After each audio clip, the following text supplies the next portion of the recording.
Dear friends, good evening and welcome to discussion Diplomacy and Foreign Policy in Times of Crisis.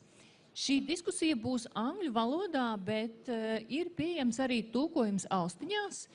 Ir meitenes tepat zilās cepurītēs, kas jums var iedot austiņas, kurās būs arī nodrošināts tulkojums. Tā kā, ja kas pamājiet viņām, viņas varat no viņām arī dabūt austiņas un klausīties tulkojumu. So, the rest will be in English, but as I said, there will be a translation in Latvian available. Today, this debate is is put together by German Embassy in Latvia, and we have a very distinguished panel of speakers. We have Anna Lührmann from Germany. She is a State Minister for Europe and Climate in Germany. Welcome. Gunda Rere is our Parliamentary Secretary in the Ministry of Foreign Affairs. Good evening. Good evening. Baiba Braže is Assistant Secretary General for Public Relations at NATO. Good evening. Labvakar.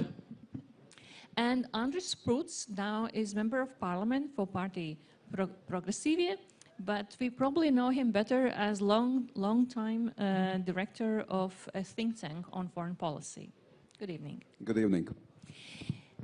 Anna, if I may start with you, Germany, when we have experienced that has changed the foreign policy in recent years after the Russians' invasion in Ukraine, like completely has turned around. You were part of that as well. You saw it, how it happened from inside. Because from outside, one day we woke up and suddenly Germany had changed the whole foreign policy. How was it from inside? Well, actually, the debate started already a bit earlier. So, I mean, as you know, for quite a long time, Germany had a policy towards Russia that set its hope a lot on constructive engagement, on economic benefits for both sides in order to keep peace in Europe. And already over the last years, in many EU countries, many NATO countries, but also inside of Germany, a critical debate also started. So, for instance, from my party, from the Green Party, for quite a long time, we had been criticizing the government for putting, for instance, building the Nord Stream 2 pipeline, for being too close towards Russia. And then with the brutal aggression on Ukraine that culminated in the attacks in the direction of Kiev in February last year, it became really clear to everyone in Germany that, whoa, policy towards Russia needs to change. So that was the first point, the first trigger.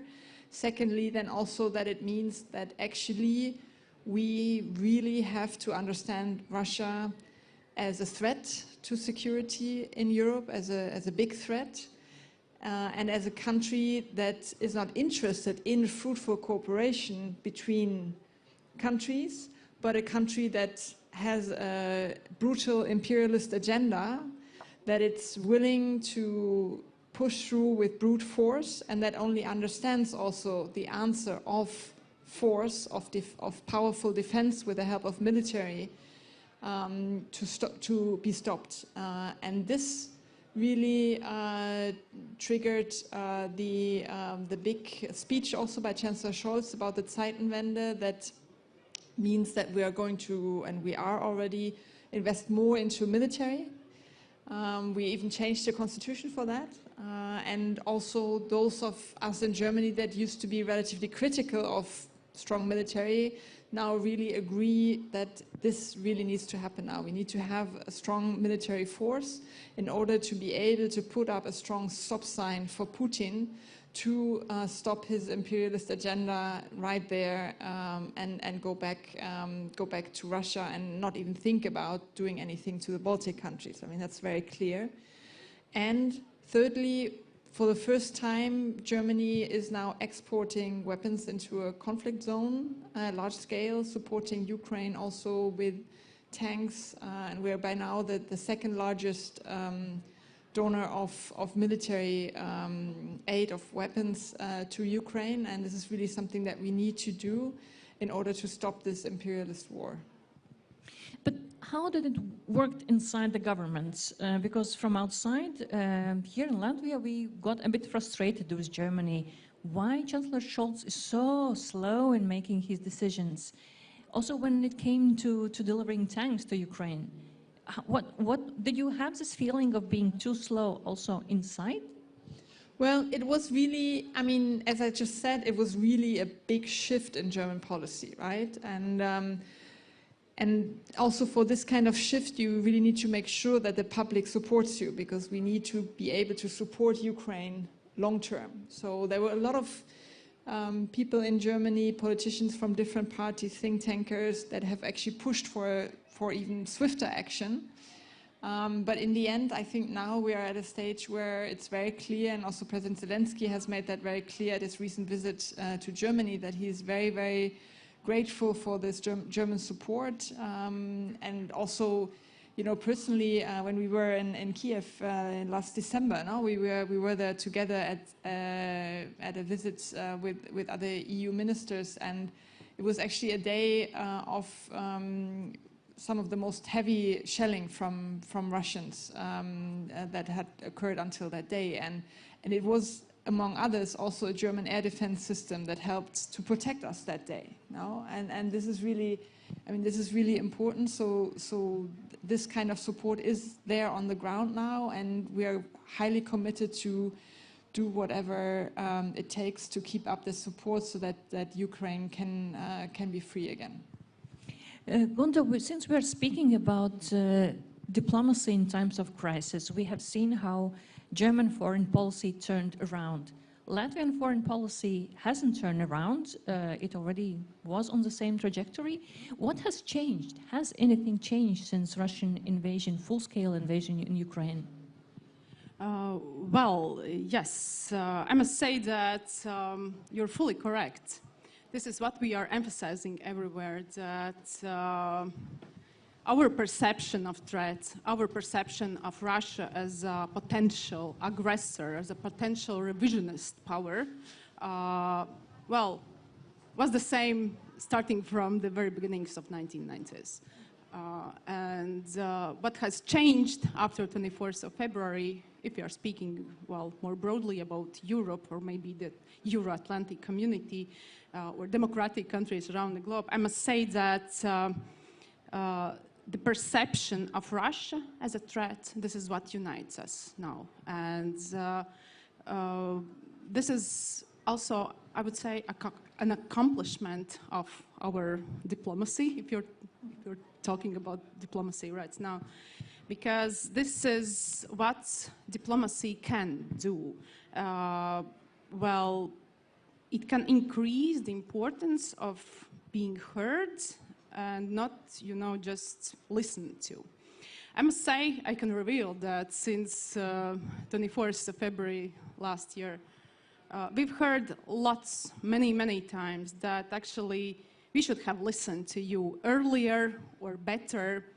And yes, this is, I must say, a very important realization in the West. But now we have another challenge, another, I would say, dilemma, to ensure that this realization is not just, you know, like a realization about the past, and it is not just a lip service, but actually also right now we are saying something. Then, all right, then listen to us now if you didn't do it earlier. And there are lots of things actually we are telling the world about Russia, about the future of Ukraine, just to mention some of them. For instance, the creation of the ad hoc tribunal, it's about the accountability, because unpunished crime is a repeated crime, and we are advocating very clearly about the creation of an ad hoc international tribunal under the auspices of the United Nations, and not any other kind of, you know, a hybrid tribunal or internationalized tribunal, because we must deal with the crime of aggression. It is a leadership crime, and we must ensure that the grand trio of the leadership goes to the court. This is one of the things we are telling the world right now. But well, just to mention some others, we are advocating for stronger sanctions against circumvention. We have to close the loopholes in existing sanction regimes. We have to arm Ukraine because, let's be honest, diplomacy has lots of effective tools. We can, well, talk about effectiveness or ineffectiveness of diplomacy a bit later if we want. But if you talk about Ukraine and Russia is, I don't see any opportunities to engage in diplomacy with Russia right now. The war will be won by fighting and not by diplomatic means right now. After that, that's another story. So therefore, there are lots of things we are telling the world also right now, but I would say that this perception, clear perception of Russia as a threat, this is what has changed since the last year. Baiba, you have been now working with NATO for quite some time. In 2019, French President Emmanuel Macron said that NATO is brain dead. Probably now nobody calls NATO brain dead since Russian invasion.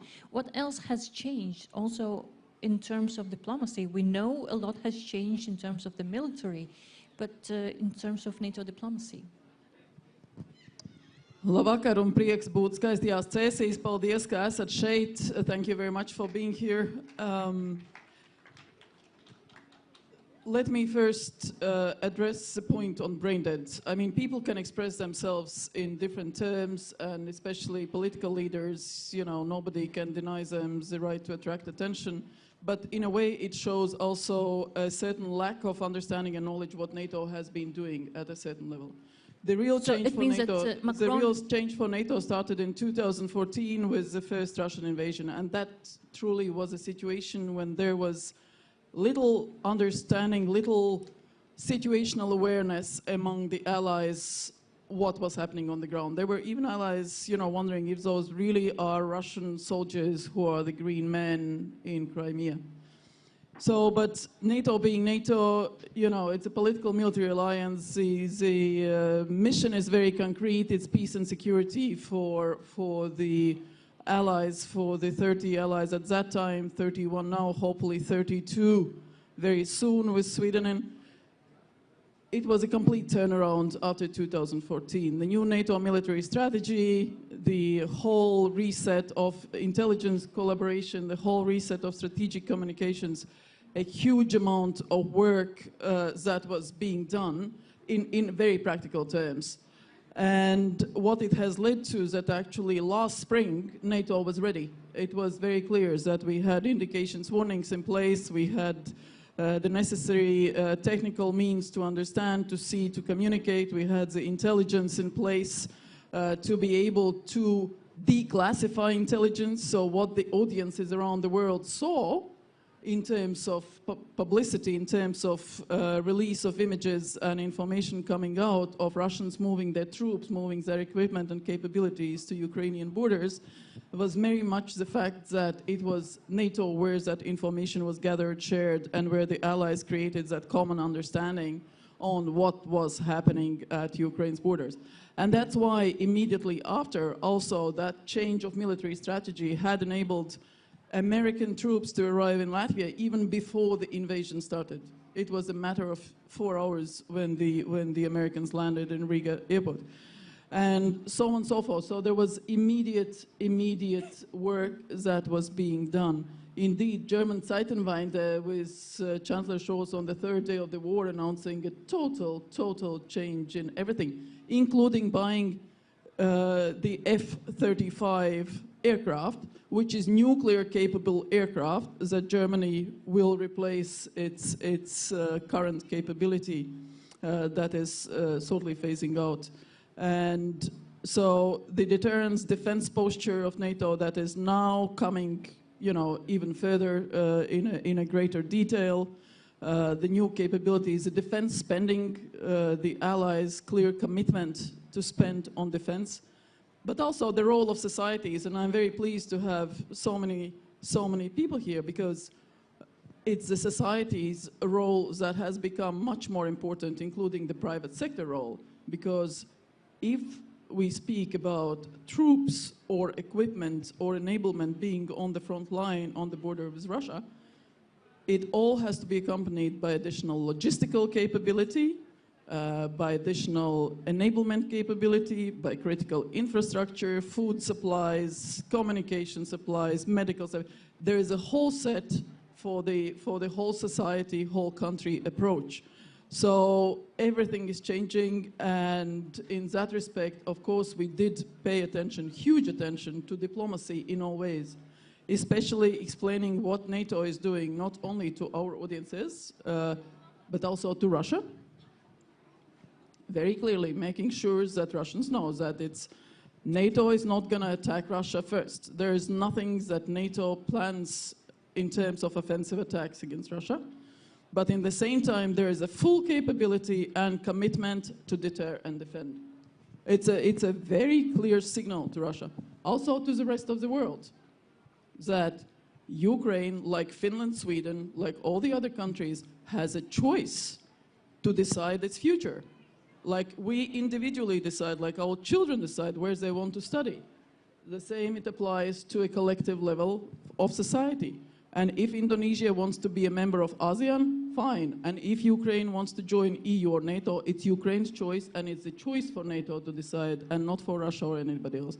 So there is a lot, including the only reason why I'm thinking writing my memoirs is actually the meeting in NATO-Russia Council on 12 January last year, which I'm not going to tell about here because it was all classified, but hopefully one day after a few years, I can tell that story, but it was incredible meeting. But we tried our best to convince Russia to totally drop its absolutely stupid demands for NATO to return to its borders before 1997.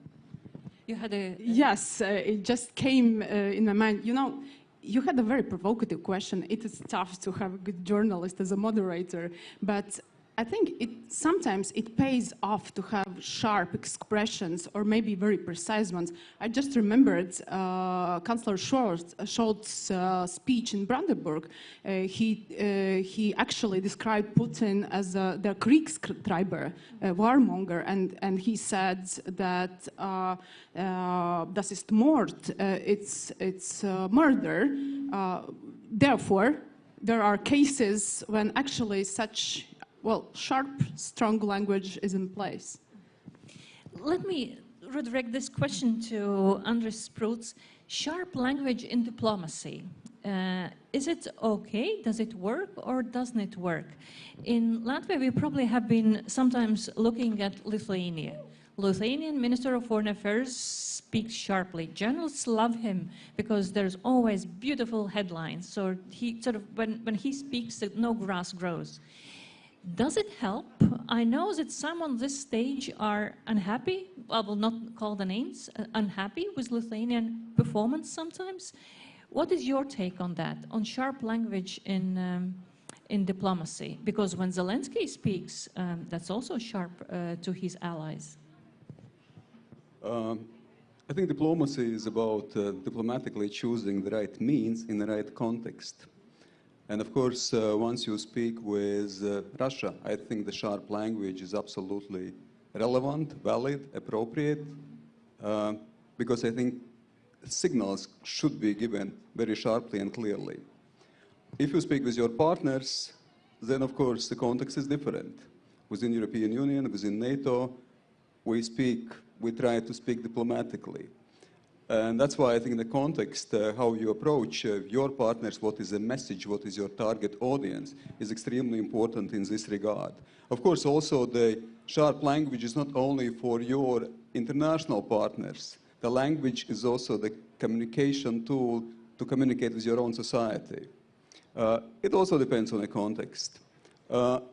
If we specifically come back to the Baltic countries,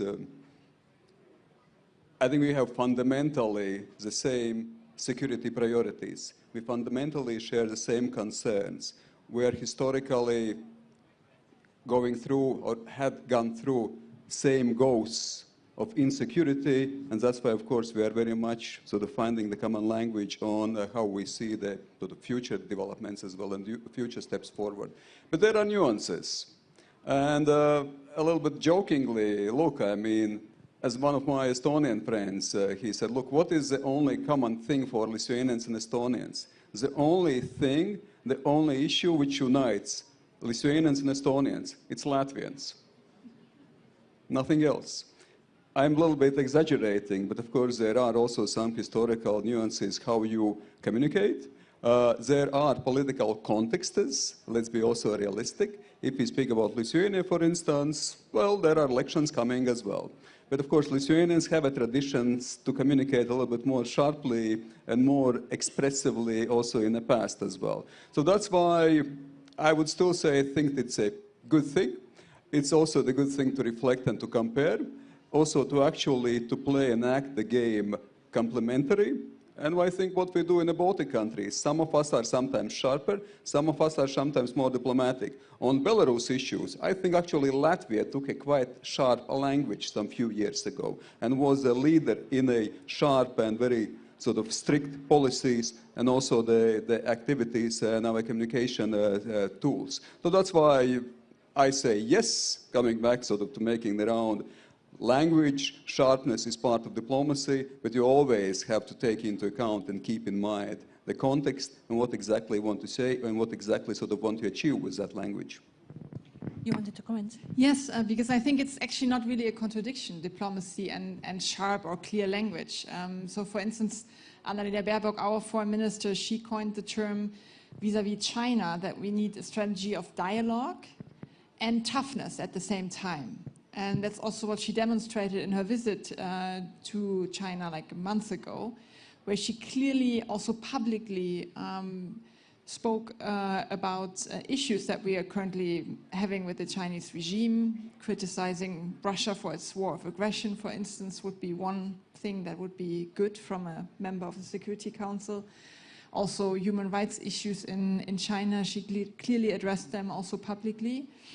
And at the same time, she went there and she engaged in a dialogue. She also talked about economic cooperation. And you know, there were some skeptics in Germany, also in the media, saying, oh, isn't she a bit too tough, too outspoken, too clear, and she's going to anger the Chinese, and then all the business contracts are going to disappear. And you know what happened? The Chinese foreign minister came to Germany 2 weeks after her trip. So apparently, this strategy of actually also speaking the truth and being outspoken about things is something that also, with the world powers, creates respect and also an opportunity for engagement on eye level. So I think really this is not really a contradiction, but we need, particularly in this day and age where we actually are transparent anyway, right? Where we know, about what's being discussed inside of China. We know what our societies think. It's the best way to also address issues openly, to discuss them, and then to agree on common interests and a common strategy. Yes, actually, that's a very interesting topic you raised. I have witnessed such attempts to put somehow Russia with China together, especially if you look at China's behavior in the United Nations or in the Security Council in particular. Sometimes we can hear such ideas that actually both countries are somehow coordinating their behavior. So, well, this is not true, of course. We must look at Russia and China separately. And yes, if you're looking at those countries in the context of our today's discussion, as I said, in regard to Russia, I don't see any space for diplomatic, relations in terms of, if you're speaking about the war or how to help Ukraine win. But on the other hand, if you're looking at China, it is a clearly more complex issue because still, we are looking at China from three very different perspectives simultaneously. we look at China as a competitor, as a challenger, and still as a cooperation partner too.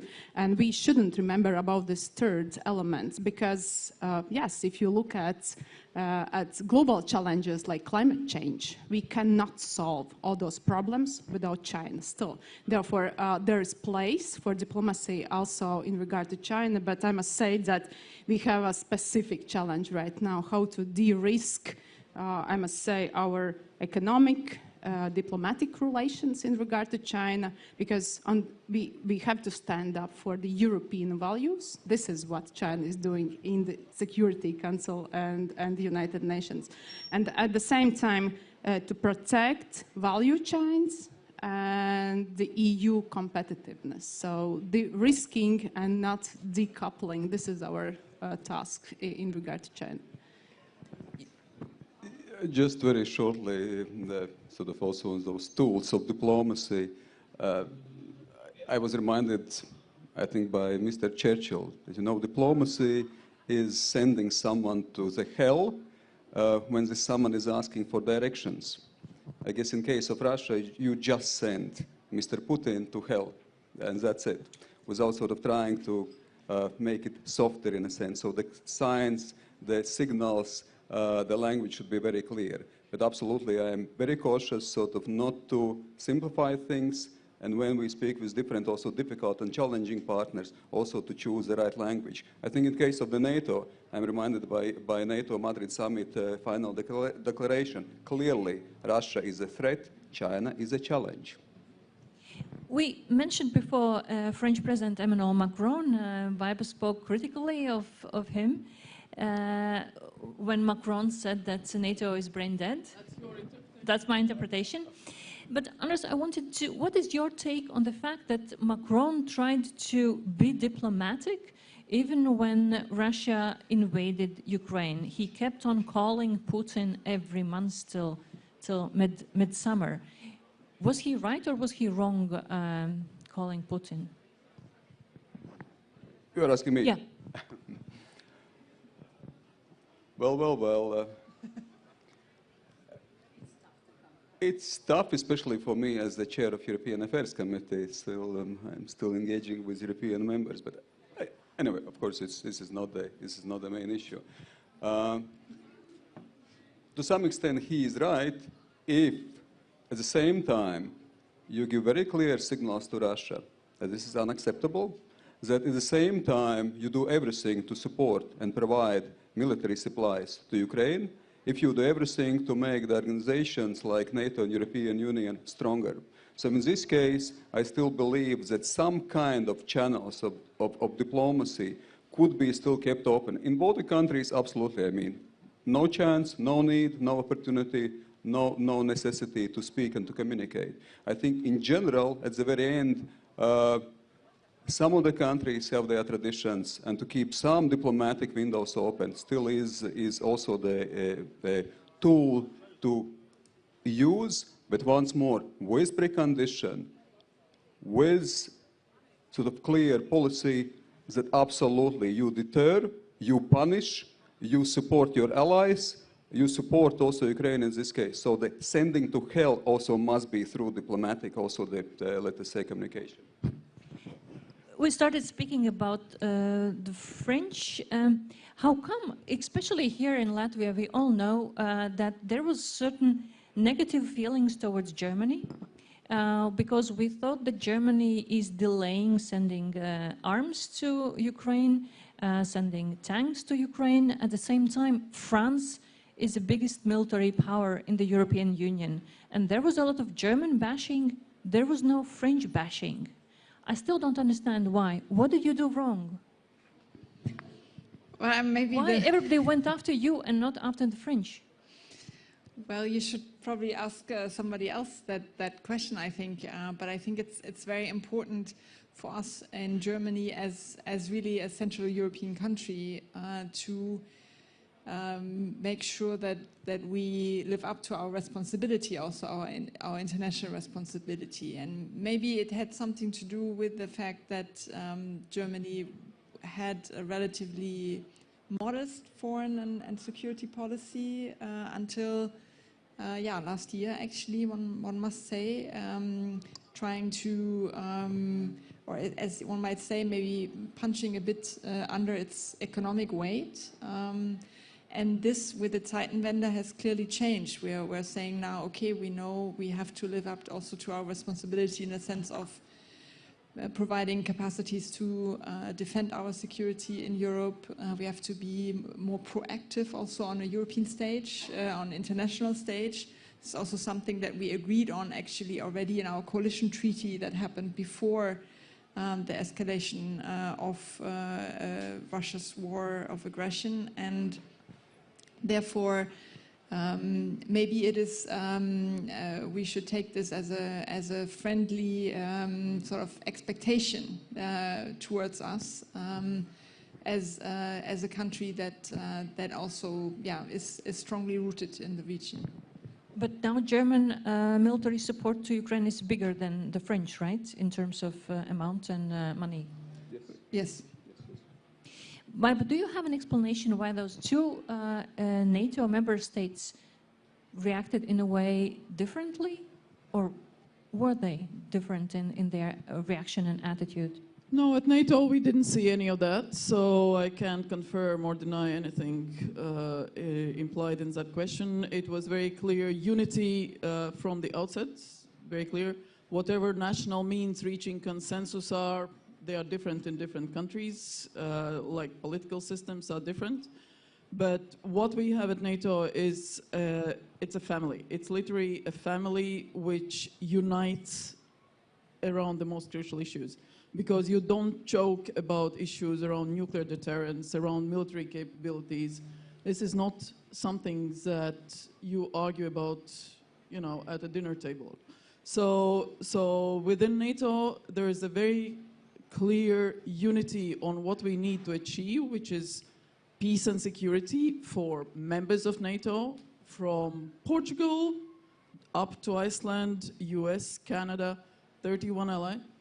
And guaranteeing that through both military, political, economic, and diplomatic means.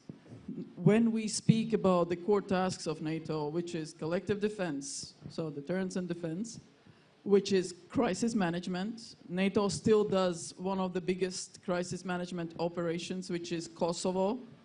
And you saw that there was certain tensions that were spilling up a few weeks ago. And very quickly, NATO was able to send 700 more troops there. It was an ally called Turkey who did that. So not only we are able to guarantee deterrence and defense and security for our own populations, but also manage crisis and work with partners to make sure that we get the best out of their knowledge, that we strengthen them in places where they are crucial to us. Whether it's Bosnia, whether it's Georgia, whether it's elsewhere.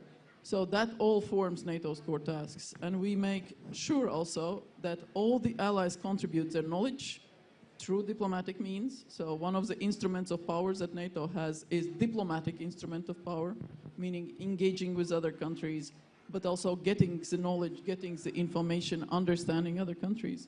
Informational instrument of power, which I deal with, coordinate all strategic communications for NATO, both on civil and military side, making sure that both Russia knows our capability and resolve, but also our populations knows that there will be deterrence and defense. Military instrument of power, so the capabilities, the ability to deploy, ability to resupply, reinforce, and stay as long as necessary.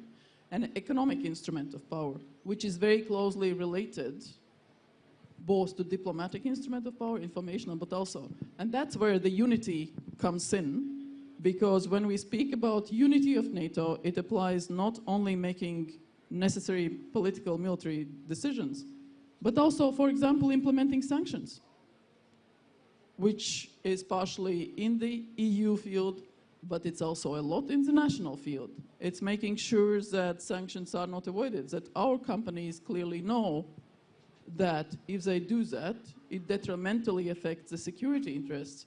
It helps Russia, that partners know the same. So the unity is not just making political or military decisions, but standing up for what has been decided on every day, at every person's, at every company's level, across the alliance and beyond. Thank you. Andres? Yes, the unity of the community, diversity of the member states. This debate also was here, and your questions about specific countries as well indicated. At the very end, NATO consists of 31, and soon to be, I'm sure, soon to be 32 countries. EU consists of 27 countries, with different political contexts, with different traditions as well. And certainly here, of course, we should also be careful and sort of to bridge the bridges and not to make the gaps as well among the countries. And it requires quite a lot of sort of task for all member countries involved. I would dare still to go and to risk to discuss also a bit Germany here. But the Germany is being discussed because Germany is the most powerful, the most economically sizable, if I may say so, country, member state within the European Union. And that's why there are expectations from the Germany to take the leadership. And that's why there is additional scrutiny of the Germany and German activities. And I would be careful also not to bash Germany, because exactly, if you look right now at 2022, Germany has done a lot to support Ukraine, a lot also to introduce sanctions, a lot also to do in energy domain. I mean, just in terms of the gas, that's it. The gas has been switched off and LNG terminals has been built, and I think it should be certainly appreciated. We must remember that Germany is the only framework nation among the Baltic battle groups. So that's why, of course, there is a lot of things to appreciate. But there is also expectations. There is also some disappointment. Because if you look back, one thing is because of the leadership of Germany, we spoke about the security architecture from 2014, which at the very end led to 2022. So to some extent, Angela Merkel was also that, together with other leaders of European Union, the architect of this security architecture, which at the very end failed. And of course, another thing which was quite a topical here among the Baltic countries, it was Nord Stream 2. After 2014, when we introduced sanctions, of course, Nord Stream 2 was not an appropriate decision. So that's why, of course, some disappointment, some expectations were there. But I think, again, sort of, let's leave things behind, let's move forward. At the very end, there are some member states which can take leadership role, and I think Germany has taken this leadership role, even though, of course, sometimes we expect that Germany would lead faster, stronger, but I mean, there should be taken into account also some traditions which are within the political context and within society. Do you think Germany would be willing to take over the leadership from France? Well, to be honest, I always have a bit of a problem with this leadership discussion. It's a little like, you know, sometimes when you ask people, okay, what needs to be done to solve a big problem, then often they answer and they say, okay, we need political will, we need a strategy, and we need leadership. Okay, and that doesn't tell us anything, right? True. Because it really depends on where do we want to go, what do we want to achieve, with whom. And I think sort of the time and age where we can have an idea of sort of one country strong leadership solves things, that's over. I mean, we live really in a world where we have many strong countries with a very diverse set of interests. There's no big black and white blocks or such. So therefore, I think we all need to work together. And here we have the EU as our main frame of reference, as well as NATO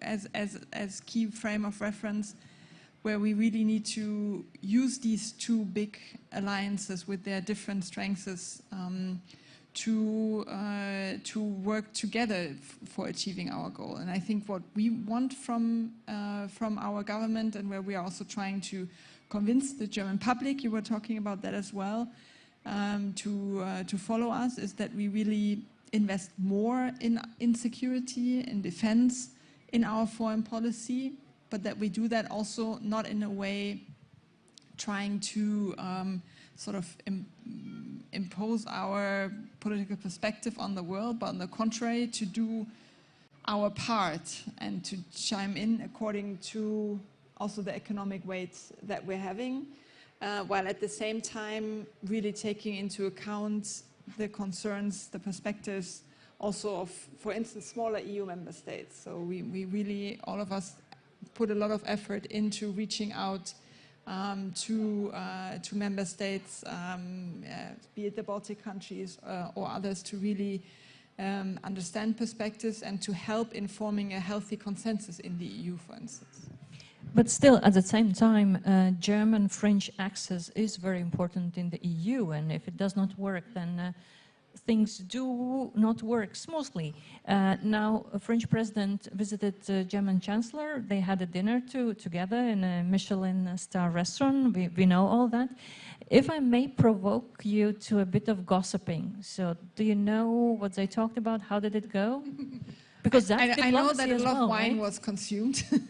There were people complaining about a very heavy head the next morning. No, but I mean, these things are important. The leaders need to have a personal connection as well, so that they can work trustfully together when in times of crisis, or also just to address key issues. And to be honest, with the Franco-German relationship, and particularly within the EU, you know, often we hear criticism from other member states saying, oh, look, now the French and the German are trying to dominate us again, and they don't take the concerns of smaller member states into account, and we need less Franco-German leadership.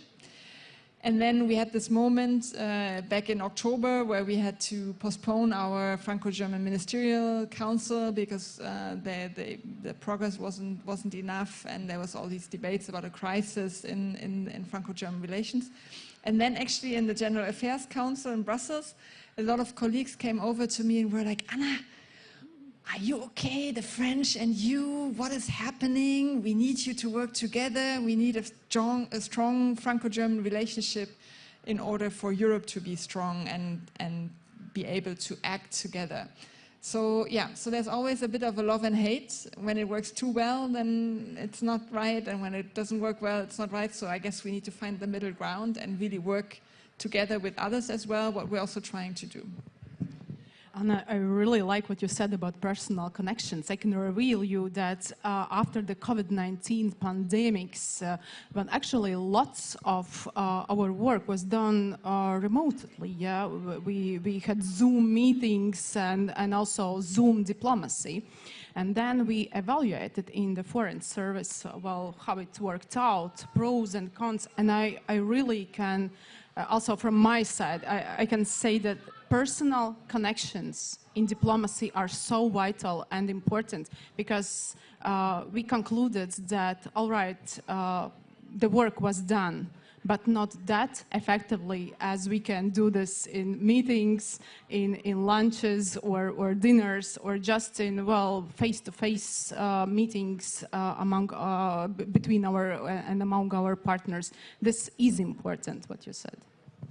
Since we touched about the personal meetings, I think one of the most popular one has been a series of visits to Kiev, when all the heads of state have gone to Kiev, have taken pictures together with Volodymyr Zelensky. Is this some sort of a, it's symbolic, of course, also to show support, show that you can go to Kiev, but hasn't that turned into a bit of a fashion? Because here also Latvian Prime Minister got some criticism because he hadn't done this photo op with Zelensky, while other leaders have done it. I have to say this is really critical to be in Kiev these days. I mean, we went together with a group of EU ministers, deputy foreign ministers, 7 we were, and you know, you could clearly tell that this visit meant a lot in this very moment to Ukrainians. As I said, it was the beginning of one of the biggest Russian shelling attacks, and us being there, showing that we commit, we confirm that the Ukrainian future is in the EU, is in the Euro-Atlantic family. that we're there, that we show solidarity, that we support Ukraine on the way there, that we support Ukraine also with many other ways. This is has been really important. There was also a lot of media reporting in Ukraine about this visit. So there was this I think it's really important to give hope, to give a sense of that it's worthwhile and that there is this international support to the Ukrainian public. But I also have to say, as a politician, I have to defend to the German public what we're doing in Ukraine. And it's immensely important that I can tell my constituents from first hand what I saw there in Kiev, what the Ukrainian government is doing with all the money that we're sending, the weapons, the humanitarian assistance, the commitment that I saw there towards also the EU perspective of Ukraine. So it's really, I really wouldn't belittle these kind of visits as photo opportunities. It's really important both for us in gathering information, personal impressions, as well as for sending signals in the Ukrainian public, but also to Russia. Also, I would like to underline the point that from strategic communications point of view, the first step is action. You have to communicate action. Then it's visuals, it's audio, it's images, that comes with it. There has to be a very clear objective, what we want to achieve with that. And this is called diplomatic posture. Once our leaders travel to Ukraine, they very clearly show solidarity. They show that they have no fear to be there, despite Russian shelling.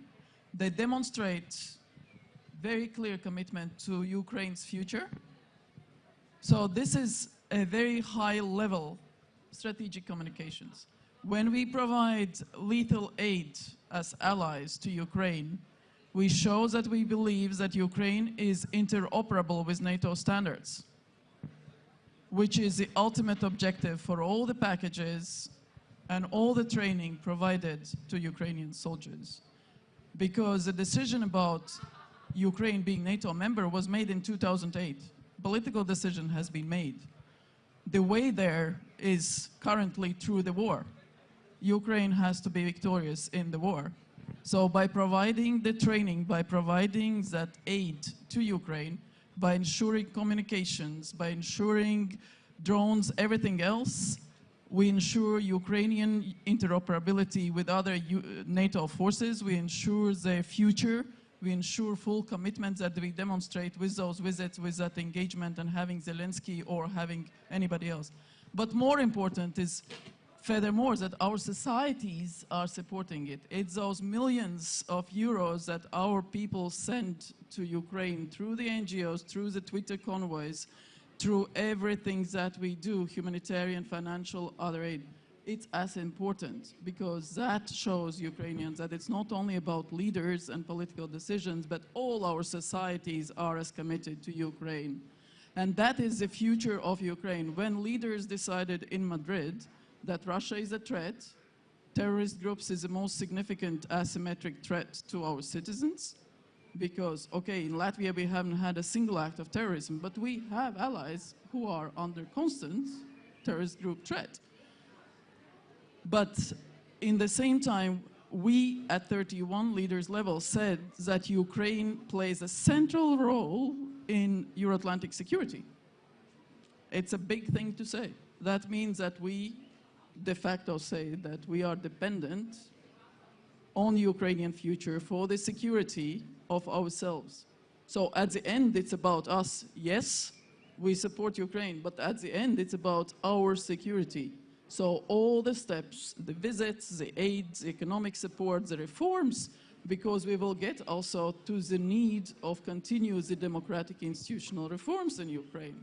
The justice system, the political system, everything. Like, I mean, it's a continuous process. We have gone through that. We are not finished with our reforms. No country is complete. No country is perfect. So this is the future of our security, because Latvia can be secure without secure Ukraine. And currently it has become very clear. Germany can be secure and at peace for a long term without Ukraine being victorious and Russia understandings that it has lost its war and coming to terms But with okay, it. going back to, I just wanted to make a remark regarding the photo opportunities. Yeah, very short, and I would certainly echo what already has been said. I've been part also of the photo session with Mr. Zelensky. I was part of the delegation, Latvian parliamentary delegation in January, and we met with all the political leadership, and not only also societal leadership of Ukraine, including with Mr. Zelensky. And exactly, so it was a mutual sign of solidarity. It was mutual sign of solidarity by the EU and NATO and the Baltic countries, which was actually appreciated in Ukraine, and vice versa. It is also the sign of solidarity by Ukrainian people, actually to those people who are supporting Ukraine. And I think it's also important in the whole process, what was also said here, that respectively you bring back the message, you bring back the signals, you bring back also the positions which you can communicate further on within the European Union, within NATO, within the Euro-Atlantic community, which is extremely important. So this interlinkage between societies with help of the communication, with help of signals, it is also part of diplomacy. Different kind of diplomacy, but it is part of solidarity diplomacy, which is extremely important in the times of the war. Since time is catching up on us, I would like to introduce one more topic which is closely related to what we have been talking about, and it's China.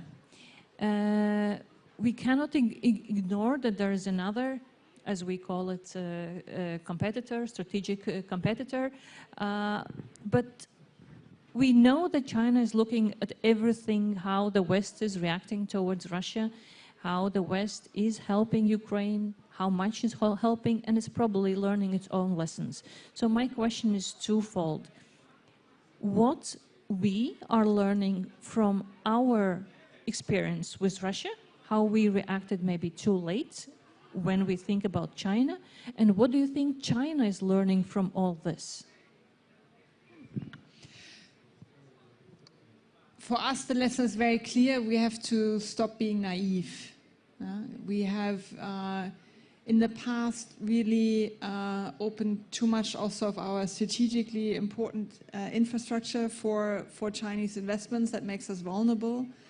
And in too many sectors of our industry, we are too dependent on China. And we've seen now, last year, how bad of an idea it is to be too dependent on one authoritarian player in a key sector. And I just bring one example that's very close to my heart. We import 90% of the solar cells in the EU from one single country, which is China. 90%. And that means that in this critical sector that we really need for the energy production of the future, we really need to diversify. And I don't necessarily mean that we need to produce all these solar cells in Europe, but we at least need to diversify to other Asian countries, to Turkey, to other countries, so that we just are not this vulnerable in strategic sectors. So that's clearly one lesson that we've drawn, and that we really need to implement now in the EU. I mean, we have, and we are starting to do that. We have an EU Chips Act now. We have several strategies that we're working on, and we really need to work on that fast so that we really can maintain our strategic sovereignty. Baiba, first and then... I think one important point that I wanted to make while I asked for the floor is that both Russia and China have their doctrines. They have their doctrines both of warfare but also of non-military elements of that warfare. And obviously they are quite different rule books, but there are elements that are similar. And those elements very often are, at least with regard to NATO, in the information space, Russia and China both align. So China has become a hostile actor. We don't say that in the strategic concept, but in information space, China is a hostile actor to NATO. In cyberspace, China is a hostile actor, not only to NATO, but to allies and to wider West as a generic term. The values sense, the way China aligned itself with Russia in the International Court of Justice, supporting Russian view that Russia can use the Convention of Genocide as a justification for its aggression. It might have escaped people here, but it's a value statement. It's beyond just saying that, you know, Russia is doing this or that. So there is something. China is helping Russia to avoid sanctions in very direct ways, and we are carefully monitoring whether it's not starting to supply certain more lethal elements to Russia. So there is a whole block. Yes, China is different, but in certain parts, China is certainly enabling Russian invasion in Ukraine. Having said that, there is a whole set of Chinese military, especially military capabilities, that China has not been able to explain and has not engaged in dialogue about. China is currently building up its nuclear capability up to 1,500 warheads without explaining why it needs that. Missiles, other delivery vehicles, space technology associated with it, largest navy in the world. There is no threat to China in the Pacific or elsewhere. Why is it doing that? So their diplomacy, the engagement, the very clear engagement, making sure that China knows these concerns, asking questions, is very important. But also attributing to China its cyber attacks, like the allies did. And China is trying to penetrate our systems constantly. So does Russia. Thank you. First, yeah. Yes, shortly. Great question, because certainly China and Russia, they are different, but there are certain lessons actually learned that can be taken into account if we look at our future relations with China. Well, first, let's be strong against economic temptations. This is the first lesson, I think. The second, I think we shouldn't fall in, self-deception that also China can be somehow incorporated into rules-based order as we understand it. It's not possible. It has its own doctrine, it has its own foreign policy, and it's different. And the third lesson to be learned, well, let's not fall into these poetic illusions that you cannot understand Russia with your mind or China with your mind. Listen, they both are very pragmatic, very rational, but in a different sense. So I think these are three lessons to be learned. And what is your take? What is China learning maybe from all of this, that it sees how West is reacting to Russian invasion in Ukraine? First of all, on the sort of wider perspective, respectively, it is always easier to be smart on the past. Retrospectively, we always know what should have been done. With regard to Russia, not only. It's much more difficult what we should do, if not with Russia, but what we should do with China, for instance, in the future. It's much more difficult, it's much more challenging. We must remind ourselves that unlike Russia, China will be the biggest economy of the world. And in this case, it provides some challenges how to exactly deal with, interact with a country which will be the biggest economy. And Gunda mentioned at the beginning that EU has made this some kind of ambiguous approach in a sense. It is systemic rival, it is economic competitor, but at the same time it is still partner for some cooperation.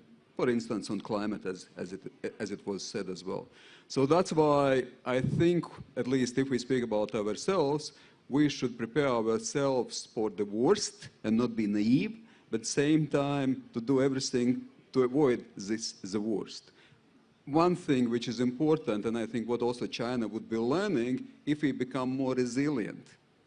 The key is not about China, the key is about us. I think the whole story, what we discuss here, it's not about Russia so much, it's not about China, it's basically about us. How able we are, how united we are, how mobilized we are in situations of crisis. I think we pass the test to some extent, but still things can be done. Also with regard to China. That's why the internal domestic unity and resilience within a like-minded community, I think this is the ultimate test. If you are united, I think China and other countries as well, they will need to respect it. If, of course, we are divided, and China has tried also to divide countries within the EU, so that, of course, will be our mistake.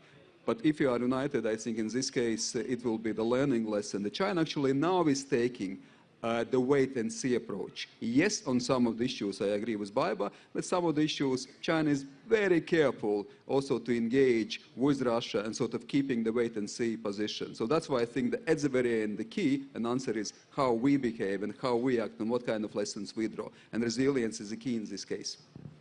I think on this note we also can finish because time is running out. So it's a very tricky balancing act that we will have to play this time in this crisis, and also, as probably we can guess, in the future crisis as well. So I would like to give the applause for our great panel. We already have applause. Thank you. Es gribēju paldies lielu pateikt visiem par pacietību, bet arī pateikt, ka mūsu sabiedrībā ir īpaša loma. Jums visiem ir īpaša loma šobrīd, lai nepieļautu Krievijas doktrīnas izplatīšanos Latvijā. Sabiedrības šķelšana, pastāvīga dezinformācija. Pārbaudiet faktus, mēģiniet tiešām sniegt savu ieguldījumu, lai patiesība izplatās. Nepavairojiet Krievijas ietekmi. Paldies! Thank you, and Anna Lührmann, Gunda Reire, Baiba Brāže, Andris Sprūts. Thank you so much. And German Embassy in Latvia. Thank you.